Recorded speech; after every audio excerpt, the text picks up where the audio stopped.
Hello, hi everybody. Hello, hello. Welcome to my channel. I am Teresa.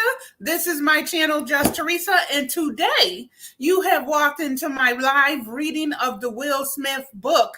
I love Will Smith, so reading his book was a no-brainer for me. I knew it was something I wanted to do. So look at me like your audio drama. That's what you look at me like, an audio drama. So far, I've done 3 readings. Today is going to be 4. So we're on part 4 of the Will Smith. Oh, look. Oh, I got the old thumbnail. It's part 4, y'all, not part 2. Sorry about that. But I have the book here in front of me. I love reading it. I love coming in here reading it with everybody. I love getting y'all feedback. So if you're new here, do me a favor. Please subscribe to me. I've also pinned right there in the chat. I pinned a little 40-second, 30-second video so that you can hit that, subscribe to me, and leave me a comment on that 30-second video so I can find you. Okay? A lot of times people subscribe and I don't get any comments, so I can't find your channel. So please do that. Share me out. Share me. Let's get more people in here for my book club, my live book club readings, okay? And Will Smith's book happens to be the first book in my book club. Now, am I crazy to believe we can read the whole book? Probably not. But we sure enough gonna try our best to read as much as we can, because there is people that come in who actually enjoy it. This is a live setting, so if you're not here live today, that's okay. I would love for you to watch the replay, okay, and still leave me your comments on what you think about the book and what do you think about what I've been reading so far. Hey, Edward. And let me just do a little recap on the three parts that I've already read. So in the first reading that I did, it was the beginning of the book. Will was just talking about how his dad made them build a wall. Him and his brother build a wall by hand at the age of like 12. So they were little kids. Nobody wants to sit in your backyard and brick by brick, mortar by mortar with your bare hands build this wall that took them over a year and a half to finish.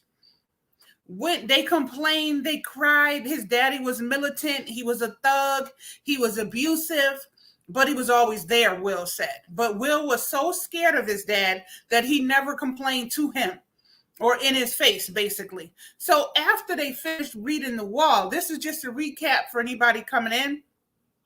After they finished building the wall, they finally went to their dad. Hands are sore. Hi, Jackie.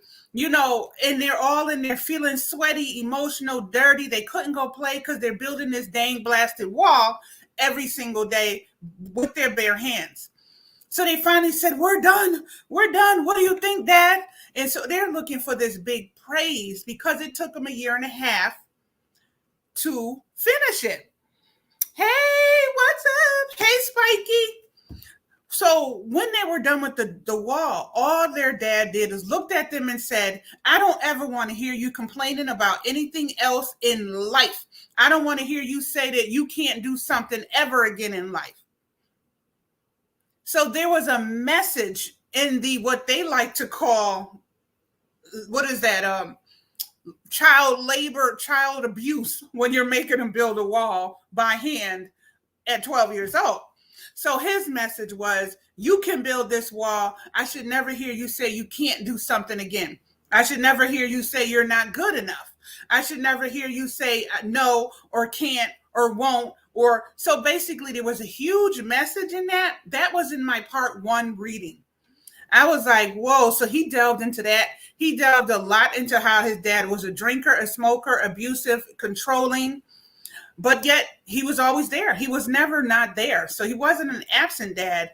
He was just a very militant dad. He was from the service. So everything he did was like a soldier, basically. Yes.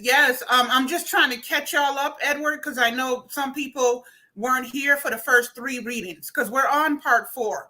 This one, I used an old thumbnail by mistake. Let me try to grab the part 4 thumbnail. Let me see. See if I can get the correct one. Mm-mm. I don't know where it is. What did I do with it? What did I do with it? I don't guess. I don't know. Oh well, I guess it's just gonna have to be that one. Unfortunately, I did do another one, but I don't know where it's at. But anyway, so so that was in my part one reading. My part two reading, and I'm just doing a little recap. My part two reading, he started delving into his dad's relationship with his mother and his twin brother and sister. Did anybody know that Will Smith had a twin brother and sister? Or is it just me that didn't know that? You know what I mean? Like, seriously, I did not know, you know? So I was like, oh my goodness, I didn't know Will. And Will's the oldest out of all of them. So that's another interesting element. Will is the eldest out of all of them. So there was a lot of expectation for Will. You know what I mean? Like his brother and sisters expected him to be the savior. Will wasn't the savior because he was scared of his dad, you know? So he was never really the savior because he was always scared. He said that he lived his life in his fear of his father and he always felt like a coward. I was like, that's interesting because that's that side of Will that we don't get to see. So in part two, he remembers his dad having a conversation with his mother about who can be in charge. He said to her, there's nobody in the world, there's no household in the world where two people can be in charge. One has to be in charge or the other one dies. Will said that stuck with him for all of his life to this day, and he's 50 years old. One could be in charge and the other one dies, or the other one dies. And he looked at that like, my mother will never be able to have a voice in this relationship. And she's a strong educational, she's educated, she's an educator in the community. She was a big deal. So she would have to dim her light to be with a man that feels there only could be one person in charge. Not equal, in charge. Like, who says that? You know what I mean? Who says that but Will? I mean, but Will's dad. Will's dad says that. Oh, hello. Hi, everybody. How are you? How are you? Thank you. Sorry about that, y'all. I'm trying to switch. I'm trying to switch the thumbnail. So I found that to be real interesting. I was like, oh, let me just get the right thumbnail for that because it's urgent me. It's urgent me. I don't want it to say part two. It needs to say part three. I mean, it needs to say part four. Today is part four. Okay. All right. All right. Hold on. Yeah, Edward, that wasn't something I knew. Okay, there you go. I feel better now. Yes. Sorry about that. Hey, I was getting worried with her meeting. Yes, yes. Nope, I came on at 10:30. Hey, Chef BC. Right. I didn't know that. I didn't know that he was a twin, right? So that was crazy in itself. But when his dad gave that analogy that only could be one person in charge, I was like, what? So Will always looked at it like his mother was never going to be a person that can be in charge in that house, even though she was in the community. You know what I mean? But when he went in there and started yelling at his mother, at Will's mother, she stood up to him and said, you'll never be able to shut me up. I'm going to always speak my mind. And then wham, he snatched her across the room. But let's not forget, one, he has the belief that he's the only one in charge. And two, he's an alcoholic, he's an abuser, he's a military man, so he's got a lot of that stuff going on in his head. So he's not her clear across the room. Okay? So Will and his brother and sister were watching. The brother and sister runs out. They try to save the mom. Will said he was frozen because of his fear of his dad. So Will, mind y'all, Will is the oldest one. So the two younger brother and sister are running trying to help the mom. Will is standing there frozen in that spot and didn't do anything. But mind you, he's only like 11, 12 years old. He's not a savior. You know what I mean? So the dad knocks the brother and the sister across the room, basically. So there's really nothing any of them can do. But they also looked at Will like, you failed us being a coward. So he's lived his whole life feeling like a coward. This is the stuff that we don't know about Will Smith, the person. All we know about is Will Smith, the celebrity, the laughy, jokey. And that's why he wanted to make the book. He wanted to spill it all, like y'all have no idea who I am off camera. I found that to be fascinating, 12.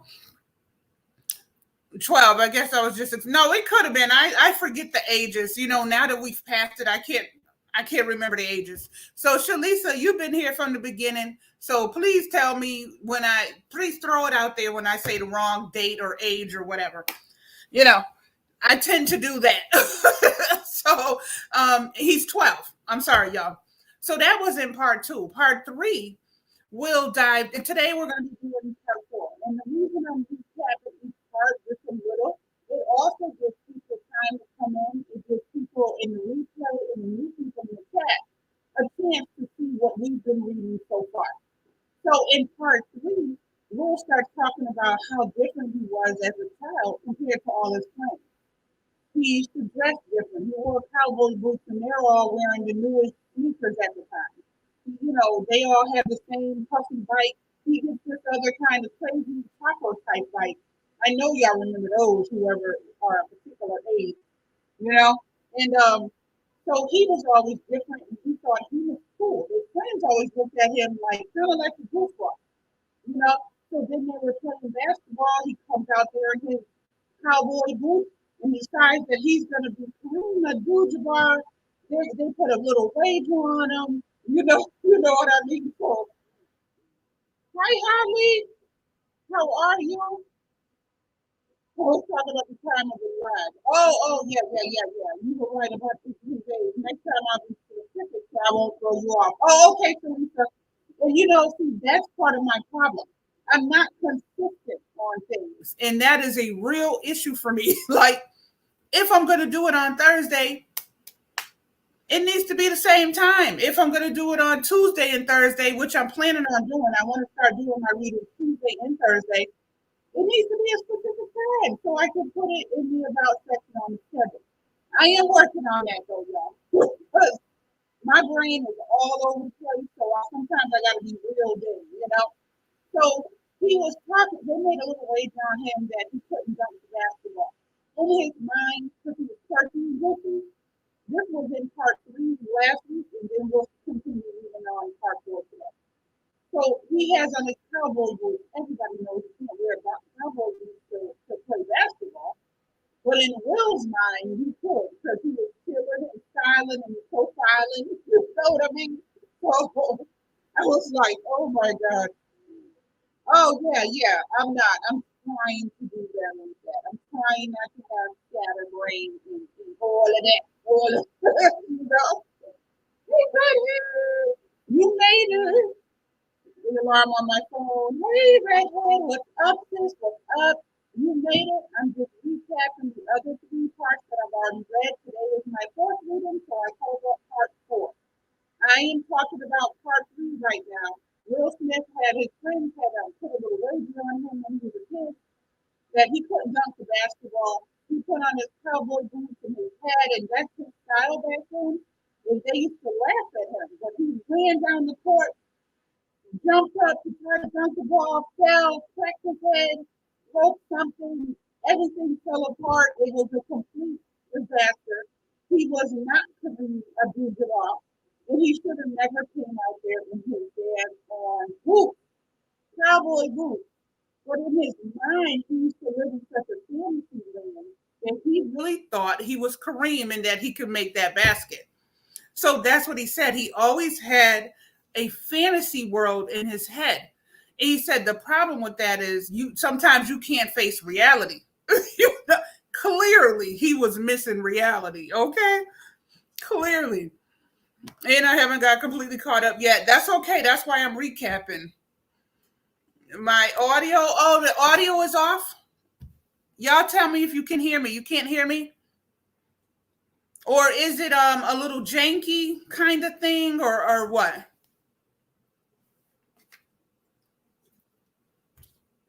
It's clearer now. Okay. Okay. Good. Good. So those were the first three parts that I read. And then today we're going to pick up from where we left off. Don't forget, he ended up going to the hospital for that fall. There ended up being, I think he broke a few things I had said in part three. If you missed any of the other parts that I've read, there is a playlist marked Will Smith's book. Okay. Underwater, but it cleared up. Okay. Okay, Edward. Good. Thank you. So now we are going to continue. We are on chapter 2, by the way. Daddy only took one summer vacation in my entire childhood. When your family sells ice, you are trapped at work from the first week of June when you get out of school to the lab to just after Labor Day when you go back. But in the summer of 76, Daddy decided to take off 2 months, rent a camper, and drive the family across country. And if y'all want to say any comments during this reading, please do so. I love the interaction. That's what we do. We talk about it. You know what I mean? So put in whatever comments you have. Please thumbs me up and share me out if you're able to. All right. There was a family reunion from Gigi's side in Los Angeles. We took the northern route out to LA and southern route back to Philly. I have seen every nook and cranny of the United States. We left Philly and headed to West Pittsburgh to see Mama's childhood home. Her father, we called her Papa, still lived there. He seemed like a really old version of Daniel. Legend had it that Papa would get so angry sometimes that his nose would bleed, and that could be just watching the ceiling. Next stop, Cleveland, to see Aunt Tootie and Uncle Walt. Then Chicago to the Great Lakes, then to Minneapolis and Dakota. We saw prairie dogs, but I don't know why they call them that. They look like tall hamsters that stand upright. Think Timon from the Lion King. Harry, oh, I'm underwater again. Okay. So y'all can't hear me? Is it so dainty that you can't hear me? Harry got a handmade drum for a Sayak tribal leader in South Dakota. He banged that thing all the way through Mount Rushmore, the Devil's Tower, and into Yellowstone National Park. We saw Old Faithful. I couldn't believe they could tell you down the second exactly when it was going to erupt. The ranger would point and then abracadabra, huge jets of boiling water shooting up out of the ground. The smell was nasty. Daddy-O said it was sulfur. I was glad to find out because for a second I thought it was Ellen. My mom woke us up at sunrise and at the top of the mountain in Wyoming. We were above the clouds. This is what heaven must feel like. But then we got stuck for an hour because a black bear walked out into the middle of the road and headed straight for our camper. It was a park rule that you had to turn off your vehicle if there was a bear within 50 feet of your vehicle. Daddy will slam the window closed with both hands. It's the only memory I have of him ever being scared of anything. Okay?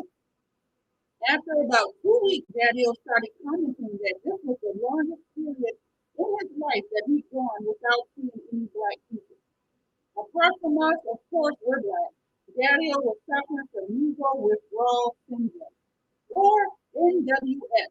But one day at a rest stop in Wyoming, he saw a black couple driving away, and he chased them and pulled them over just to shake their hands and say hello. They thought it was funny.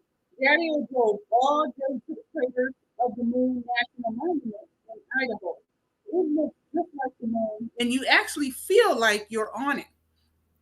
He was exhausted, but my mom didn't want to be on the moon. She didn't feel comfortable there. So we never checked into the motel, and my mom drove us south to Salt Lake City. When Daddy woke up, he took us out into the Great Salt Lake. He explained how buoyant works in salt water versus the fresh water of the Great Lake. He showed us how easy it is to float. He made ice, so he knew everything about water. But the most incredible thing I've ever seen in my young life was the Grand Canyon. This entire canyon was carved by water, Mom said. I was in total awe, but I was too scared to approach the edge. I remember Peter Brady on the Brady Bunch also being amazed about how water could possibly make this swimming. Wow, he said. No wonder you don't like us to leave the water faucet dripping.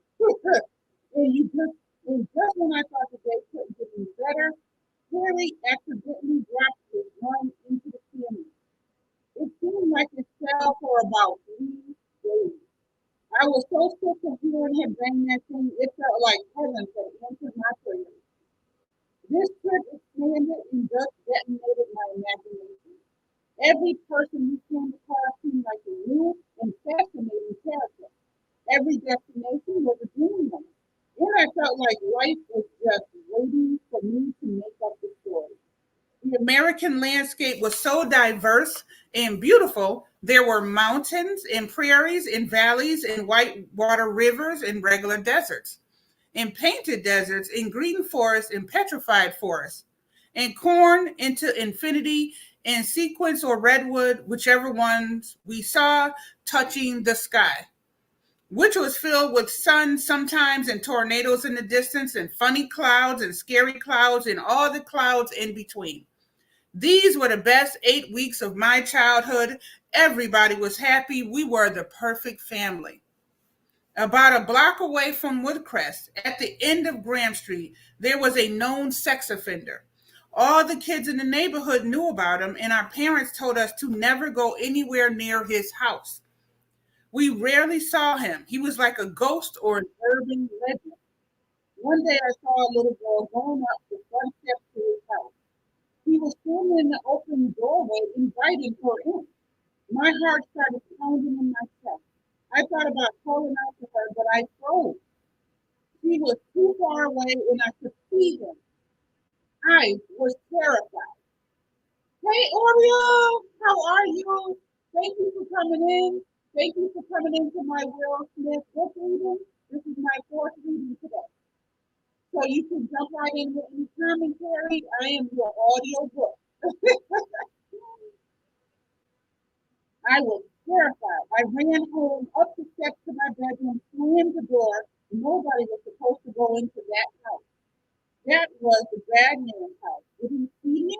Is he coming to get me? Needing to be as far away as possible, I hid in the closet, shaking. I could feel Matt here with me.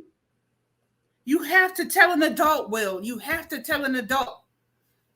I'm doing great. Thank you, Oreo. I'm doing wonderful. But I can't. What if the man found out it was me? What if he tries to hurt me for telling on him? Will, go tell your parents right now. I can't. His imaginary friend is telling him to go tell his parents. He can't just run and hide if he's seen a little girl going into a sex offender's house. Because Will is a coward back when he was a kid, he was scared to tell anybody. I can't. Will, go right now, is his imaginary friend in his head. But all I could do was curl up on the floor of the closet and cry. Will, get up. You have to go tell your parents. His inner mind is telling him. MacGyver was angry now. He never got angry. You have to tell someone. You have to get up right now. I closed my eyes and buried my head in my hands. I can't. Just like I couldn't face my father, just like I couldn't face the neighborhood bullies, I couldn't even tell someone that somebody else was potentially being hurt. What was wrong with me? Why was I always so afraid? Why was I such a coward? You know, I just lay there trembling, ashamed, weak. Moments passed. I took my hands away from my eyes. Macker was gone. There's a moment when your fantasies recede and you realize that you are still just you. Oh, it's breaking up again? Can y'all hear me? Oh, so you guys can't and still can't hear me? Let me know. I don't know if it's because of the green screen. Maybe I should try taking it down. What do y'all think? It's breaking up? Okay. Let me see. sometimes when the green screen is on, I think it causes it to break up. I'm wondering if we should just take it down. Yeah, underwater again, is what it's breaking up. Okay, okay. All right, let me see if I turn the green screen off, if that helps you. I'll tell you, okay?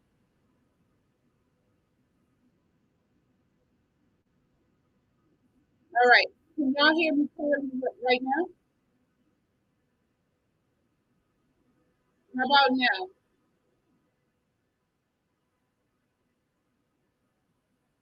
Let me know if y'all can hear me clearly. Because I think sometimes the green screen does that. Oh, it's still not clear. Huh. I don't know why. So all this time y'all couldn't understand what I was saying?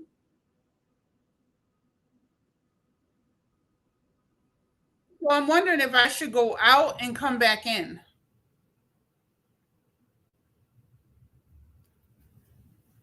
Let me leave the studio and come back in and we'll see if it's any better, okay?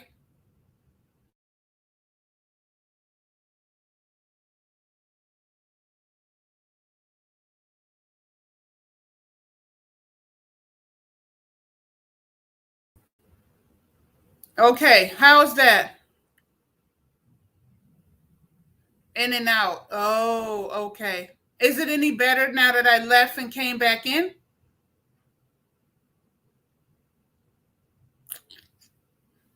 Ooh. Y'all let me know, is this any better? Should I keep the green screen off or turn it back on?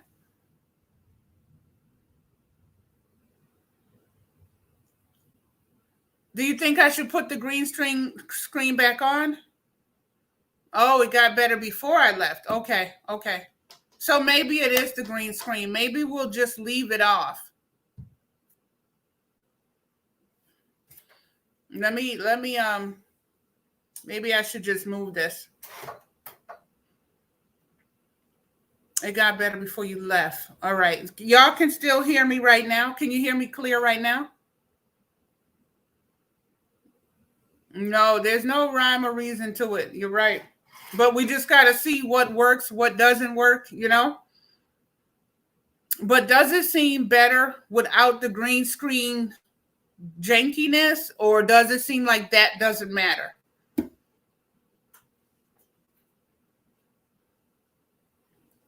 Okay. So I wonder if it's the green screen. I wonder if that matters or if I can put it back up and it's still clear. Let's try it.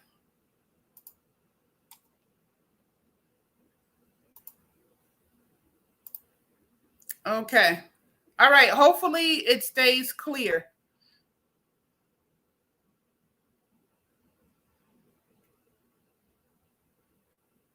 It got clear for a few times before when the green screen seems like you are staying clear longer.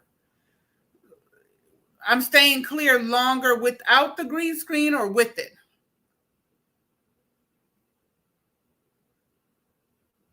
Okay. It's better. Okay. Okay. So we were just talking about how Will seen a sex offender going in, a sex offender calling in a young girl into his house. And instead of Will running to tell somebody, he ran into the closet and cried because let's not forget, he's always lived his life as a coward. Okay. So he said, I just laid there trembling, ashamed, weak. Moments passed. I took my hands away from my eyes. Macker was gone. There's a moment when your fantasies recede and you realize you are still you. Imaginary friends or dunking basketballs won't make the fear go away. Okay. They may help you forget for a moment, but reality remains undefeated. Fortunately, someone else had seen the girl enter the house and had intervened. But what if they hadn't? I never saw Macker again, which is his imaginary friend. Hi, Simple Things. How are you? Thank you for stopping in to my Will Smith book reading part 4. Okay, good. So maybe I needed to go out, come back in, you know. that type of thing. What do y'all think about Will being young, between the ages of 11 and 13, and being so scared of everything? Do you think that it's warranted to live his life as a coward to this day, feeling like he's a coward? Or do you feel he's just a kid and he's beating himself up too much? I'm doing great. Thank you so much. If you're new here, my link is right here in the description, right here in the pinned in the comments. It's a 30-second video. If you could leave me a comment there, subscribe so I can find you and subscribe back to you and return the love. Thank you so much. And I am reading Will Smith's book. I do it live every week. I am going to start doing it twice a week so we can make more ground. Okay. Thank you, Redhead. Okay. So, Sunday morning at Resurrection Baptist Church, in the monotone voice of Reverend Claudius A. Maker echoed across our rickety wooden ceilings, raining down the infallible word of God upon us. He's beating himself up too much. He was just a child. Right. But he was old enough to speak up about the pedophile, you know, so I can understand how he would get in his own head. You know what I mean? I don't know what VOIFYI means, Mabel. Anybody know what that means? You all can call me Red, everyone, and Simple Things Outreach Media. Okay. All right. My grandmother, Gigi, pronounced Jeejee, always dressed up for church. To her, the Sunday presentation of yourself was an intentional act of devotion to the Lord. She wore one of those pristine floral church-like dresses, perfectly accessorized with the church pearls and church hat with the giant satin flower pinned to it. Oh, so what are you saying, VOI? What does VOI mean? I don't understand what message she's trying to leave. During the sermon, she fanned herself, eyes closed, shaking her head in agreement, chiming in, "Preach, Pastor, say it again." Or just a simple every once in a while. She would glance down at me, checking to make sure I was paying attention. But I was just 9 years old. People clapped and swayed and cried and prayed. All the while, my 9-year-old mind couldn't help but wonder if this service was ever going to end. Voice maybe, for your information.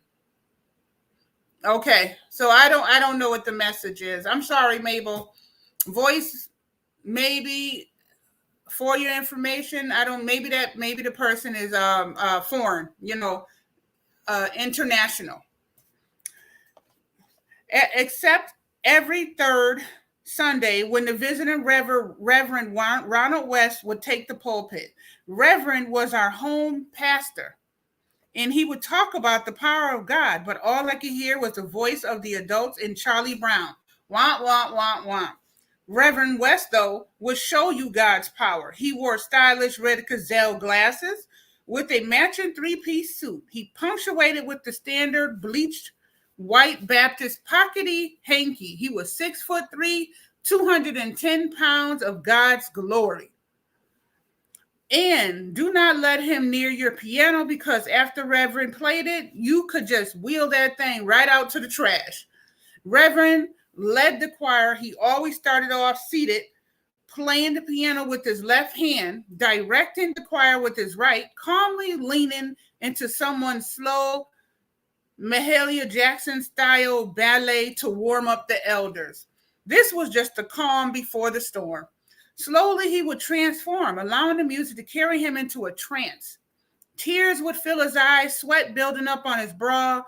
He was rummaged from his hanky to clear the fog from his glasses, the drums, the bass, the voices all rising at his command, as if imploring the Holy Spirit to show itself. And then, like a clockwork, an ecstatic crescendo, and boom, the Holy Ghost fills the room. Reverend explodes from his seat, kicking over the stool, both hands possessed, banging in praise on the piano. Then with a guttural roar, he blazes across the stage to the three-tiered electric organ, demanding that it do what God intended it to do. Swirling massive orchestral Baptist chords, all the while sweat flying, the congregation erupting, singing, dancing, old women passing out in the aisles, weeping, reverend pointing, directing, never once losing control of the choir and the band, until his body would collapse and surrender in gratitude for the merciful bliss of God's love. As the music settled, Gigi returned to her seat, dabbling tears from her eyes and my little heart pounding. Not even totally sure what that sweet vibration was inside of my body. All I could think was, I want to do that. I want to make people feel that. Now I lay me down to sleep. I pray the Lord my soul to keep. If I should die before I wake, I pray the Lord my soul to take. It always been funny to me that the first prayer my grandmother taught me was actually a rap. Gigi was Jesus's homegirl. I've met many people who say they are religious, but I've never met anyone who lived out Christ's gospel the way my grandmother did. She walked and talked and embodied the example of Christ. This was not a Sunday thing for her. It was a 24/7, 365 days of the year. Everything she said, everything she did, everything she thought, it was glorified to God. Thank you, Oreo. It's just me reading his book because not everybody bought the book. So you could come into my readings. I do them every week. I'll be doing them twice a week. And we'll just do it for the people who like it, like me. I love Will Smith. I want to know his real life. So thank you. Yeah, that's what I was wondering. Like, I don't have any mods. Maybe Shalisa will be a mod. Because every time I have a few, but they're for drop the link. And that's when they come to my lives during drop the link. But on normal lives, it's not too often. So technically, I don't have a mod, And the last time I tried to appoint a mod, they just started dropping their own link in the chat. And you can't do that either. That's not respectful. So, I got to get Nightbot or something. All right, Shalisa, let me put a mod on you so you can help me in here in case anybody comes in here. Thank you. Let me make my girl a mod for me. All right, Shalisa, say something. You should be a mod in case we get any mess in here. You'll be able to help me out. All right, try that. Let me see. Shalisa, let me see if you are blue. I think I did it. So, okay. All right, good.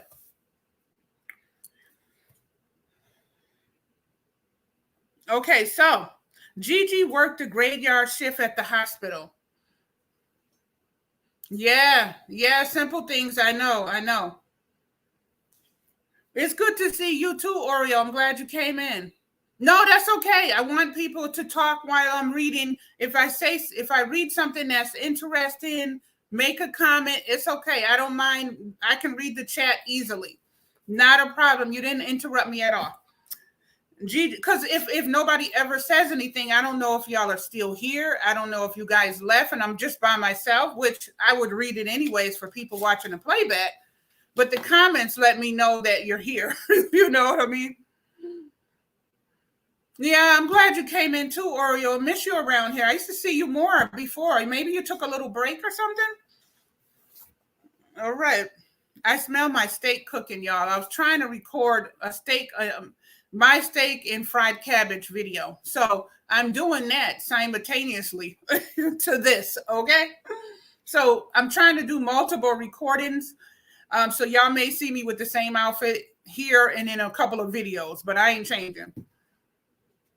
No, I don't think they're still here anymore, Shalisa. Nope. All right, so Gigi worked a graveyard shift at the hospital, which allowed both of my parents to maintain full-time jobs. She watched my siblings and me during the day and worked at night. At the young age of 4 or 5, hearing the phrase the graveyard shift filled me with images of ghouls and demons and superhero grandmothers slaying vile creatures just so she could feed me. while I lay in bed safe and sound, caressing the silken edges of my cream-colored puff blankets. I used to beg her, please don't go, Gigi. Please stay here with me. Gigi is his grandmother, by the way. I felt such guilt. My impressionable mind twisted the situation into a sense of personal failure and weakness. I thought, what kind of kid stays in bed while his grandmother has to fight monsters in a graveyard at midnight? Will is a mess. I thought so, Oreo. It was nice to have you back. Whoop, whoop. I felt as though she was risking her life to protect me. Hey, Weird Bree, what's up? How you doing, sis?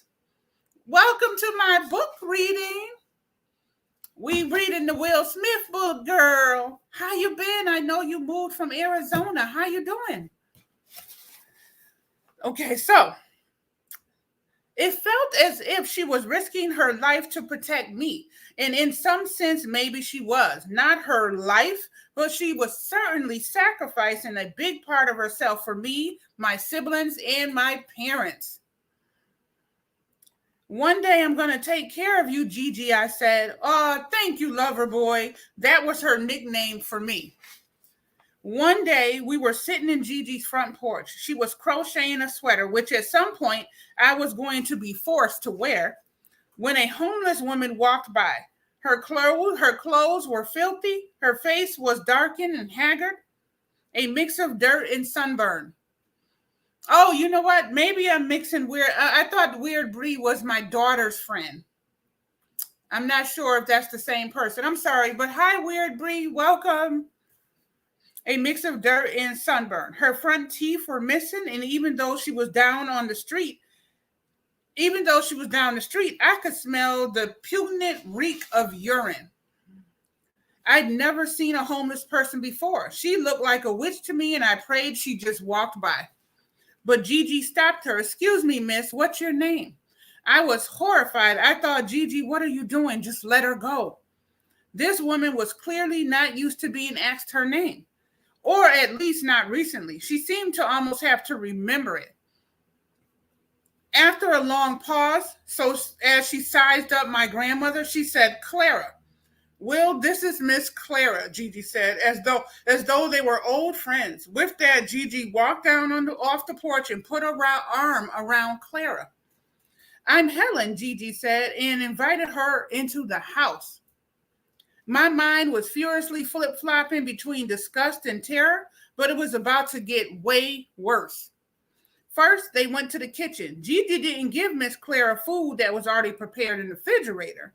She cooked her a fresh meal from scratch. While Clara ate, Gigi handed her a robe, took all of her clothes, and washed and folded them. Hey, Akala Stewart, how are you? Welcome, Hawaii. Welcome. Welcome to my book reading of Will Smith, Part 4. We've already read it 3 times. If you ever want to watch the playback to catch up, it's in my playlist. Thank you for coming in. Please subscribe. I have a link right here in this chat. Hit that. Leave me a comment so I can return the love. Thank you for coming in. So she handed her robe, took all her clothes, and washed and folded them. Will, Gigi called out. What could she possibly want with me, I thought. Yes, Gigi, go run Miss Clara a bath. As I think back, this may be the moment where one of my worst famous movie catchphrases was born. Oh, hell no. I thought. I ran the bath. Gigi took Miss Clara upstairs, bathed her with her bare hands, brushed her teeth, and washed her hair. I wanted to scream, Gigi, stop touching that dirty homeless lady. She's gonna stank up our bathtub, but I knew better than to say that. They were both about the same size, so Gigi took Clara to her closet and began holding up clothes in front of her in the mirror to see which one would fit. Oh, no, I'm sorry to hear that, Akalia. Yes, that was a beautiful thing, Oreo. That is something people don't do enough of. One, because I don't think it's just because people are bad people. I just think people in this day and age are scared to have anybody in their house.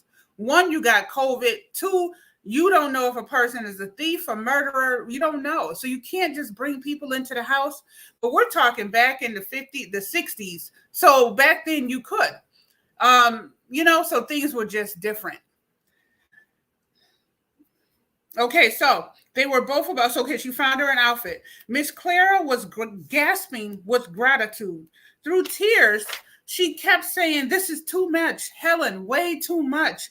Please stop. I don't deserve all of this." But Gigi wasn't having it. She held both of Clara's hands, gently shaking them to get Clara to look her into her eyes. Okay, redhead, no problem. Welcome back. Yes, it was. Jesus loves you, and so do I, Gigi said. That was the end of the discussion. Gigi didn't make a distinction between your burdens and her own. She truly believed the message of the gospel. She was loving and serving others not as a responsibility, but as an honor. I never heard her gripe about working the graveyard shift. Never heard her say a negative word about my father, even though he had beaten her daughter. With her Bible in hand, her arms were open, not only for us, but for everyone. She was joyfully her brother and sister's keepers. You know, Gigi was the moral compass that has guided my entire life. She was my conduit to God. If Gigi was happy with me, that meant that God was happy with me.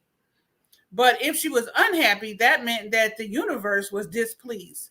Gigi's approval of me meant that the universe approved of whatever I was doing. In my mind, she had a direct line to God. When she was talking, I felt like I was getting explicit instructions from God. So her approval wasn't simply the adoration of a loving, gentle grandmother. Her approval was how I would access and harness the power and favor of the Lord.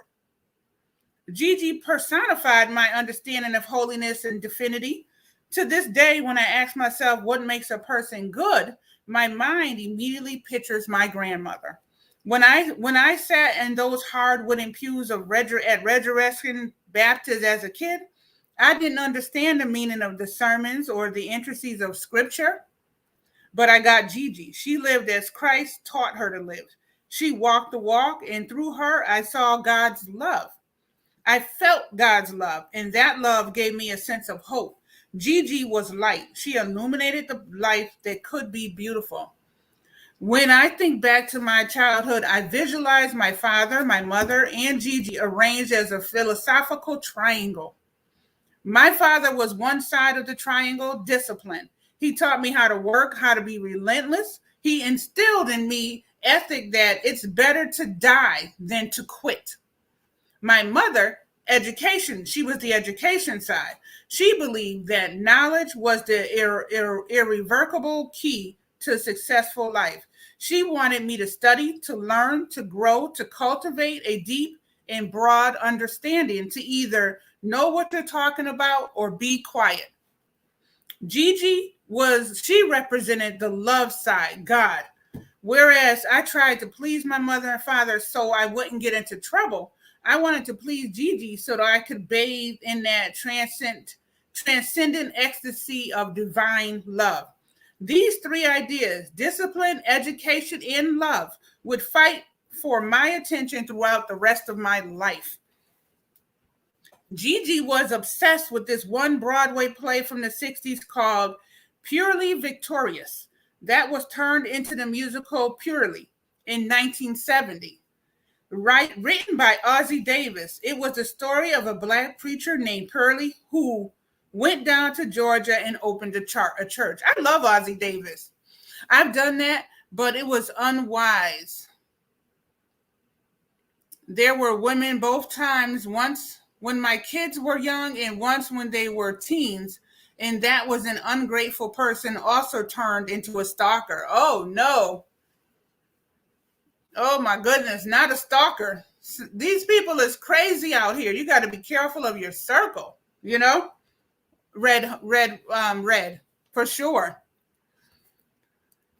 Saving it. Okay, so it was the story of a black preacher named Peoria who went down to Georgia and opened a church and began saving enslaved people from an evil plantation owner. One year, Gigi decided all the kids at church had to perform purely. We had to learn every word and every song front to back. She would have my siblings and me practice in the living room, record player blaring as we sang and danced along. Hi, Outreach. Oh, Outreach was already here. That's right. 40 years later, I can still sing you every song from Purely. Ooh, that whole stalker business ain't no joke. 40 years later, I can still sing you every song from Purely. Gigi was always encouraging me to perform. She was the self-appointed head of special events at Resurrection Baptist Church and organized all of the Easter recitations, nativity reenactments, the Thanksgiving feedings of the poor, holiday talent shows, post-baptismal potluck dinners, and on and on and on. You name it, she planned it. As soon as my brother and sisters and I could talk, Gigi had us up in front of the congregation giving a rendition of some biblical something for all to see and enjoy. Same here, Simple Things Outreach. I want to go to Hawaii. All my girlfriends went, but I want to go. Both my parents encouraged music as well. We all took piano lessons as kids because my mom played. My brother Harry blew a saxophone badly for a while, and I took drum lessons briefly in middle school, including a thankfully forgetful stink abusing a snare in Our Lady of Lourdes marching band. But the piano was the only instrument that actually liked me. You know, one of the more famous moments on The Fresh Prince of Bel-Air was the final scene of the pilot, where after an argument with Uncle Phil, he leaves the room and I sit down at the piano bench. The producers had originally planned on me sitting with my back to the piano so they could push the camera in on my face as I pondered the profundity of Uncle Phil's closing words. But when I sat down, I faced the piano and began playing Mama's favorite Beethoven's Für Elise. James Avery, stunned, stepped back around the corner. The set went silent as everyone realized this show was about to be special. The whole point of the scene had been to never judge a book by its cover. The producers were so inspired by this improvisational moment that they kept it, and it became the defining thematic premise of the entire series. But my greatest piano performance had come a decade earlier. She did not thankfully turn into a stalker because I had to just ignore. Oh, we're talking about the stalker. Okay. But I saw her at church and she talked to the shady pastor about me. People are so a mess. The set went silent as everyone realized this show was about to be special. But my greatest piano performance had come a decade earlier. I was 11 years old, and Gigi had organized a children's talent show, followed by an Easter egg hunt in Resurrection Hall. I had been practicing the Morris Albert song, Feelings, as a part of my piano lessons. Me too, Edward. Gigi had made me play it for every night for a month. Then she sprung it on me. Lover boy, I want you to play this song for everybody on church on Easter. At the time, it was the only song I knew how to play. And I had never played the piano in front of anybody except my family. Wait, Gigi, no, I can't. I'm not ready, I said. I'm going to mess up the notes. She just smiled. Oh, baby, she said, gently caressing my cheek. God doesn't care if you hit the notes, right? Gigi had a magical, invisible power. She would never apply force, yet no one could resist her overwhelming energy. And so it was that 2 weeks later, I found myself dressed in a cream pinstripe 3-piece Easter suit, sitting at the piano in Resurrection Hall, Gigi beaming in the wings, my hands trembling, 200 faces gazing, silence, anticipation, My heart pounding out of my chest. It felt like it wanted to leave whether I decided to or not. And Gigi gave me the nod. I took a deep breath, somehow found an F, and began.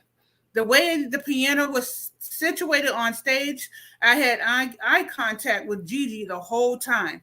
Morris Albert's feelings was ringing through Resurrection Hall for an audience of 200 people. But I was only playing for one person, and the look on her face, I still struggle to describe it. The words pride or approval are pale and inadequate. I can only say that I have been chasing that look in the eyes of every woman I've ever loved ever since. Ever since. I've never felt more certain of someone's adoration. All my career, my performances, my albums, everything has been a relentless, unbroken quest to relive the delicious purity I felt when I played Feelings at Resurrection Hall for Gigi. I didn't have to do anything different. I didn't have to be anything different. In that moment, just as I was, bum notes and all, I was enough. I began to perform all the time. Whether I was making up skits for my parents or reenacting a movie for my friends or singing songs at church for Gigi, performance became my little secret oasis of love. It gave me the warmth of affection, but behind the protection of a mask. It was perfect. I could hide myself and be loved at the same time. My mitigating the risk of vulnerability, but gaining everything. I was hooked. But it would take me another 40 years before I understood that I misinterpreted my grandmother's deepest lesson. If I had understood what she was truly trying to teach me, this book would end right here. But as you can see, there are 19 more chapters. One year during Christmas Eve services, Resurrection Hall decorated from entry to altar, adorned to a level that even Jesus may have thought was a bit too much. Gigi was peacefully swaying to the choir's soothing rendition of Blessed Assurance. I watched her rock and hum, and I found myself becoming hypnotized by her tranquility.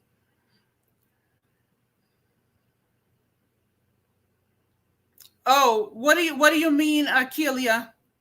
Yeah, I'm trying to get to 3,000 and I'm trying to get my views up. Yeah, it's not wise to bring homeless people into your home. Well, duh. But his grandmother did it back in the 60s. She cleaned the woman, she fed her, she bathed her. It was crazy. Right, right, right. Why? How many people do you have, Akelia Stewart? How many people do you have on your channel? Is that what you mean? That if I put it over there, you have a lot of followers? I would love to grow my channel, but I don't want my channel to be taken from me, AI. Let me take a look.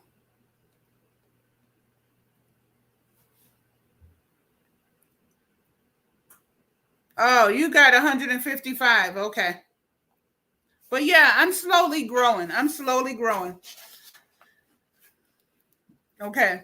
One year during Christmas Eve services, Resurrection Hall decorated from entry to altar, adorned to a level that even Jesus may have thought was a bit too much.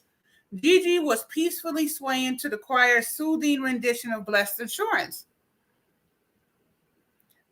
I watched her rock and hum, and I found myself becoming hypnotized by her tranquility. She was not quite smiling, but the soft rise in the corners of her mouth betrayed an invincible serenity. I would later come to recognize this look as the look that people have when they know things that the rest of us don't. She caught me staring. Yes, lover boy? Gigi, why are you so happy all the time? I whispered. Now she was fully smiling. She paused like a gardener preparing to sow essential seeds. She leaned over and whispered in my ear, I trust God, and I'm so thankful for his grace in my life. I know that every single breath I take is a gift. And it's impossible to be unhappy when you're grateful.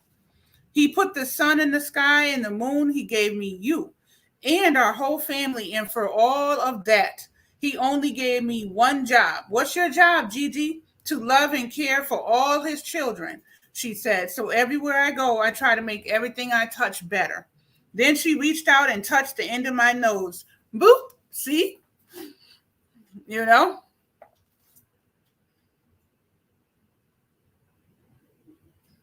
Yeah. Yeah. Helping people is always nice. I do it all the time out here. We make blessing bags and hand them out to the homeless. We put a bunch of stuff that they need and just drive around. We had 3 pickup trucks full of stuff. And it's just something I've always done, me and my husband, and I love it. So there's all different ways to help people, you know. I've been called in to my face 5 or 6 times in my life. Twice by police officers, a couple of times by random strangers, and once by a white friend, but never by anyone who I thought was smart or strong. I once heard some of the white kids at the school joke about Catch-a-in, Kill-a-in Day, an apparently well-known holiday. Yes, in their neighborhoods. Back in the early 1900s, some of the Philly's white community members would pick a specific day to assault any black person they saw walking around their neighborhood. 70 years later, some of my Catholic school classmates still thought it was funny to joke about it. Yes, welcome in. Hey, Kiki Fitness, what's up? Hey, Capricorn, what's up? Welcome back, sis. Welcome back. Thank you all for coming in. I'm here reading my 4th reading of the Will Smith book. And we got about 15 more minutes of reading. And then next week it will be part 5 and part 6 because I'm going to try to do it twice. Hey, Capricorn. Hopefully everything is okay. Whatever you missed, there's a whole Will Smith book reading playlist. You can just go ahead and watch that at any time. Okay.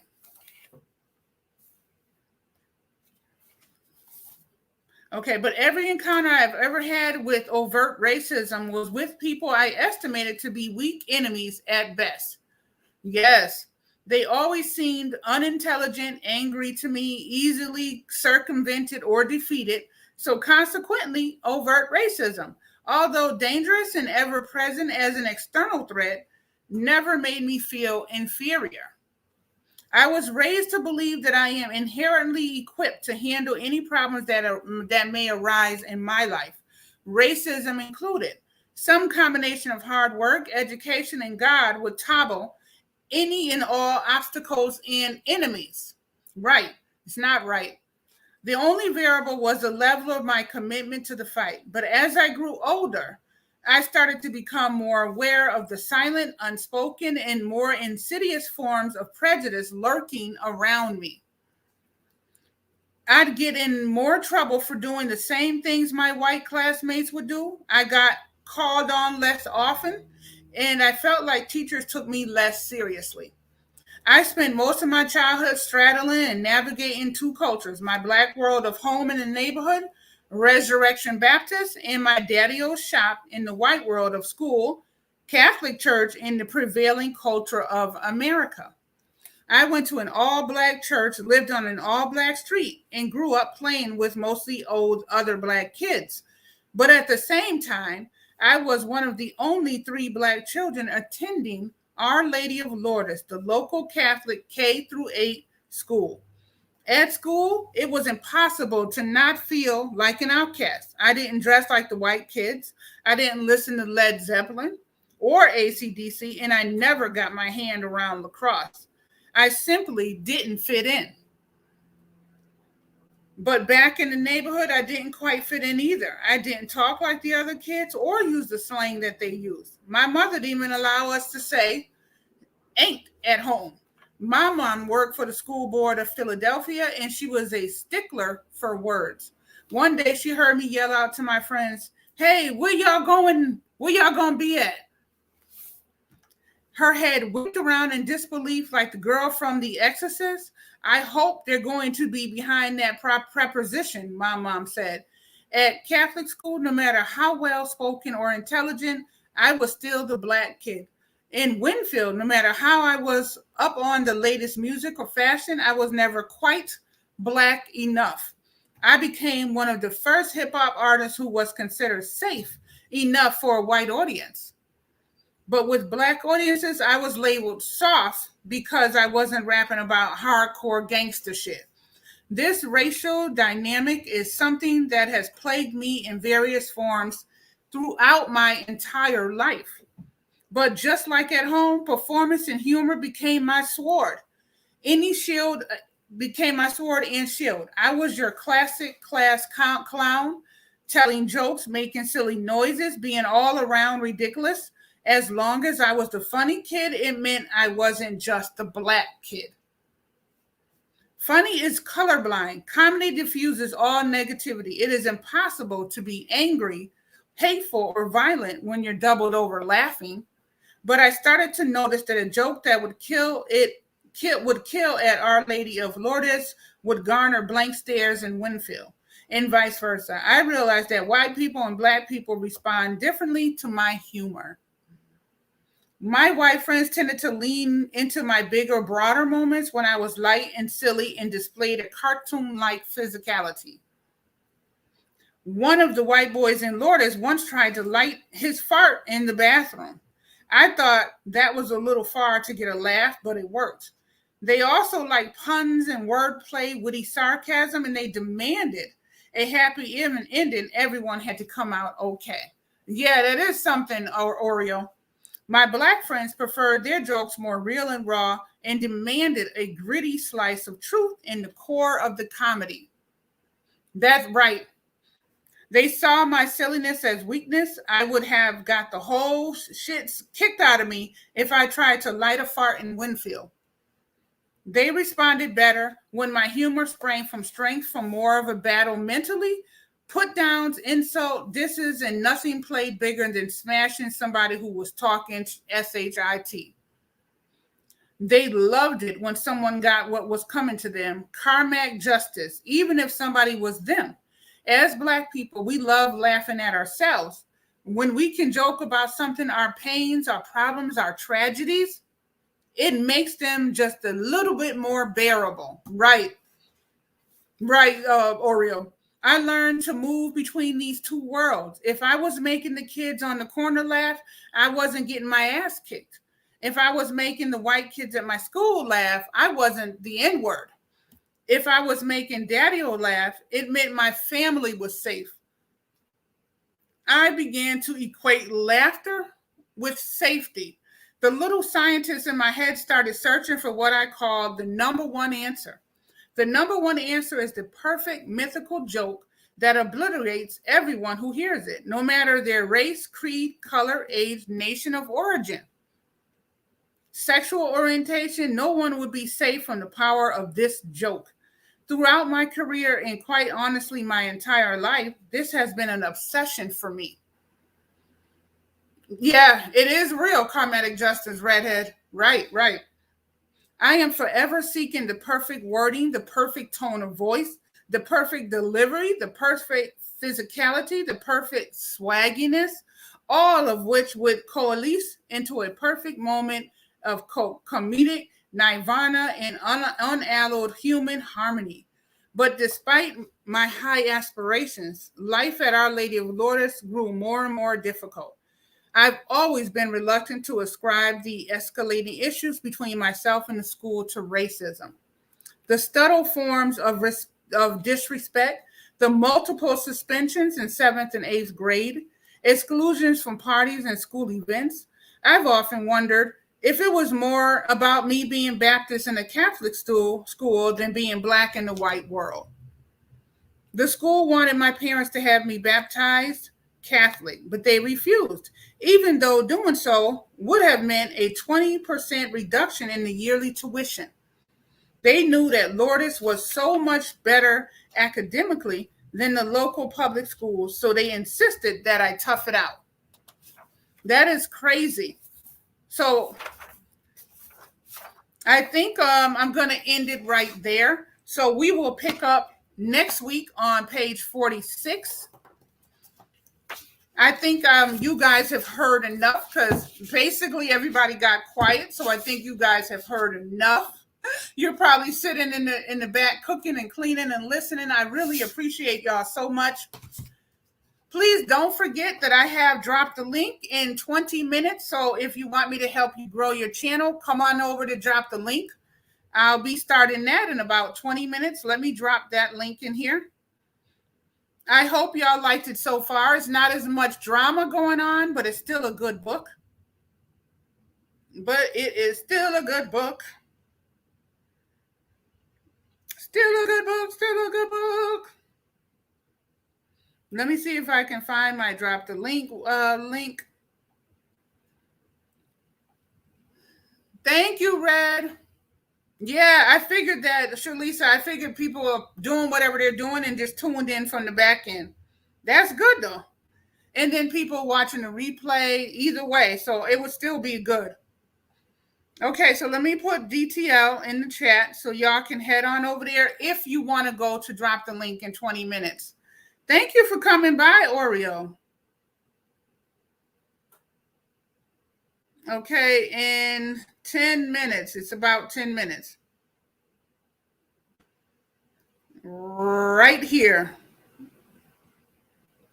Let me put that link. Okay. Yes, I love the book, Red. Thank you, Oreo. Yes, I'm like an audio book. I am your audio book, okay? We're getting through it, though. I had to eat and put the dog out, etc. Exactly. Yes, it was interesting enough to just listen to. I enjoyed, right. Sometimes he gets into the drama and things like his beating and all that his dad did. And then sometimes it's just his life. So now he's talking about his life with his grandmother. So I find that all plays a part into who Will is today. So I don't mind it at all. You know, I'm really enjoying the book. Thank you, Oreo. And I will see you in next week or to one of my uploads or premieres. I'll be doing drop the link in about 10 minutes. So I hope to see y'all in there. If you want some help, go on in there, say hello so that you can get your name on the list because the list closes early, y'all. So you want to get your name on the list, okay? All right, y'all. Thank you so much for coming. Anybody watching the replay, please share this reading out. This is part 4. Next week, we'll have part 5. And I will see y'all later. Shalisa, I know I'll see you probably and drop the link. If not, I know you're probably getting ready for Vlogmas and all that, so I understand. And everybody doing Vlogmas, good job. Keep it up, y'all. Keep it up. You're doing wonderful. Yeah, I love books. Me too. Me too. That's right, Shalisa. I am your audio book. Exactly. That's what I try to tell people. I'm your audio book. That's all. If you're riding in the car, you just let it play. If you're sitting in your house washing clothes, you just listen in the background, honey. Audio book. Okay? All right, y'all. So I'm going to get a little bit to drink, and then I'll be starting drop the link. So I will see y'all in a few. See y'all in a little bit. Bye. Come on over. The link to DTL is in the chat.